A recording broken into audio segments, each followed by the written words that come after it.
I also wanted to ask you, remember when you did your deconstruction and you mapped it out on two pages? And I often joke about like your whole life when you deconstructed often fits on 2 pages, which is very comforting, it's manageable. But you had an insight about that as you did that. My insight in this exercise was exit strategy. Exit strategy because, you know, it's hard for me to say no. Especially when you do volunteer work, there's kind of a saying, no good deed goes unpunished. And you realize when you say, I'll donate my time to do something 1 year, then the next year that's an obligation or an expectation, and after 3 or 4 years, it's kind of like, if you don't do it, you're a bad human being. And I began to realize, you know, how much of my time is being spent doing things that I'm doing just because I did them. I did it last year, and it now becomes an expectation to do again this year. And how much of it is really what I want to be doing or the best use of my time? And one thing I got out of our time together is the importance in life of developing an exit strategy.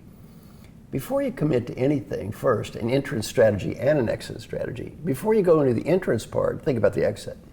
Before I say I'm going to volunteer to teach a class for this organization, do I really want to do this for the next 10 years?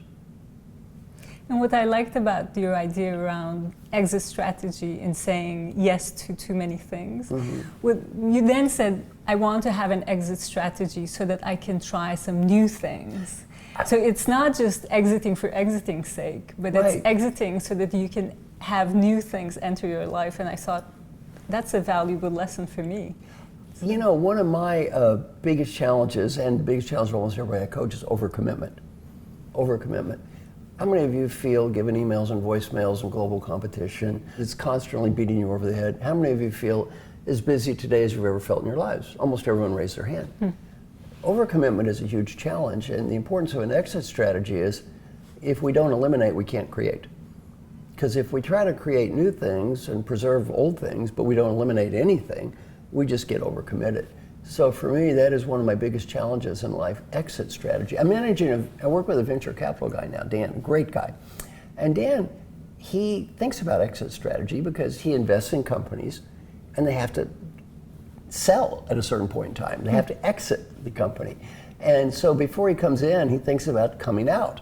So it was a really good idea for me to listen to him talk as well, because I thought you need in life an exit strategy. And again, I'm getting older, so existentially, ultimately I need an exit strategy for life. I'm not going to be here forever, right? So before I leave, what is my exit strategy? What do I want to accomplish? What do I want to do before I leave? So that when you do leave, you feel like, well, you know, I did pretty much what I wanted to. You don't look back on life and say, I wish I would have. Why didn't I? Right.